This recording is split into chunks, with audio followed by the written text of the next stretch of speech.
সম, এটা এটা হয়ে গেছে নাম্বার 2, নাম্বার 4। আপনি এসব কি করছেন? আপনি কি চোখে দেখেন না? নকল করছি। এটা তো আসলে নকল না, এটা রীতিমতো দিনে দুপুরে ডাকাতি। এভাবেও নকল করা সম্ভব?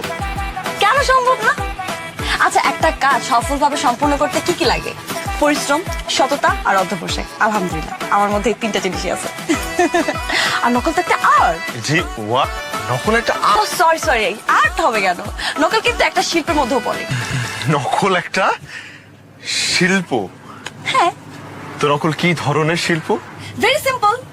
যেহেতু হাতে কলমে খুব সূক্ষ্ম এবং নিখুঁত ভাবে নকল কাজটি সম্পূর্ণ করা, এর জন্য হস্তশিল্পের মধ্যে পড়ে।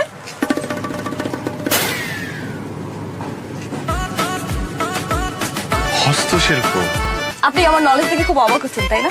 শুধু আপনি না, সবাই অবাক হয়। আমার নলেজ কিন্তু অনেক উপরে। জি জি জি জি, কিন্তু আমার একটা জিনিস মনে হচ্ছে কি, আপনার এই নলেজটা বই বেয়ে আসেনি, মই বেয়ে আসছে। মই মানে সিঁড়ি বেয়ে।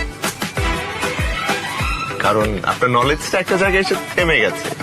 আমি না অবাক হচ্ছি যে আপনি এই সীমিত জ্ঞান নিয়ে কিভাবে 5 পাস করলেন।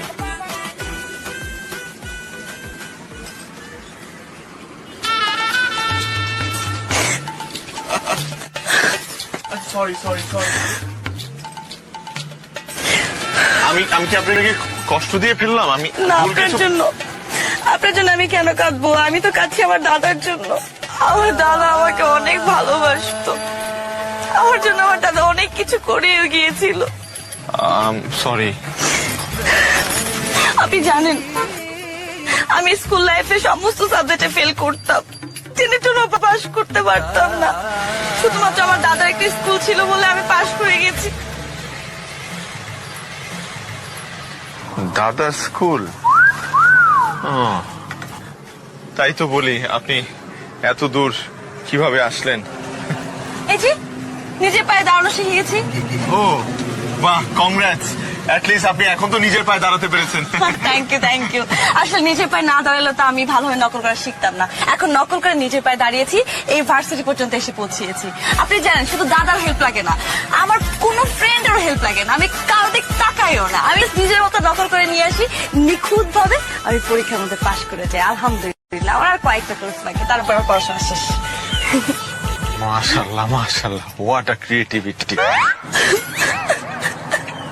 আবার কাঁদছেন? সরি, ইমোশন তো আটকে রাখতে পারি না। আসলে আমার দাদা অনেক ভালোবাসতো আমাকে। আচ্ছা, আমার দাদা কাজটা ঠিক করে নাই। কি করেছে?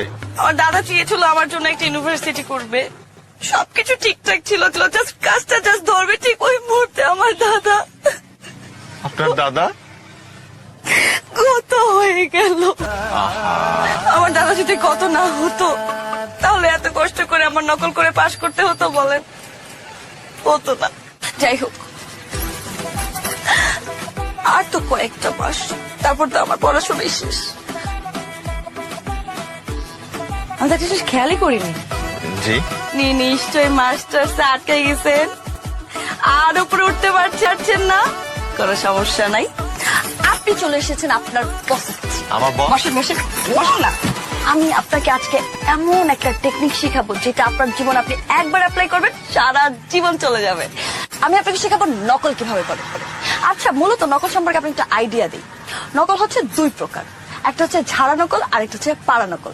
ঝাড়া নকল অলওয়েজ লিখতে হয় বাম হাত। এই যে দেখেন, অলরেডি আমি লিখেছি। বাম হাত আপনি টেবিলের উপর রাখবেন, যা আছে ছোট ছোট লিখে থাকবেন, শেষ। আর পাড়া নকল যেটা আপনি মোটামুটি জানেন কিন্তু ভুলে যান, সেটা হবে ডান হাতে। আপনি ডান হাতে একটু উঁচা করবেন আর দেখবেন, তারপর এইটা হাতে লিখবেন। এটা হচ্ছে পাড়া নকল। লিখবেন আর দেখবেন, দেখবেন আর লিখবেন, সিম্পল। এই যে দেখেন আমি কিভাবে লিখেছি। এগুলো নিজের মনে থাকে কি করে? কোনটার উত্তর কোনটা? কেন মনে থাকবে না? সবকিছু টেকনিক আছে তো। এই যে বেড়া দিয়ে রেখেছি না? বেড়া মানে?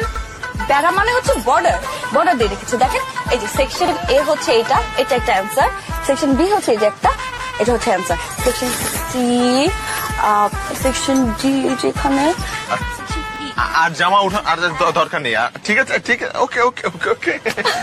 আরে আপনাকে যদি সময় থাকতো আমি আরো টেকনিক বলতাম, বাট আমার হাতে না খুব একটা সময় নেই। বাস চলে আসছে। মুছে না যায়, খেয়াল রাখবেন। আপনি তো ভুলে গেছেন আমি এই লাইনে pro. All the best for your exam. Thank you so much, try করবেন কিন্তু।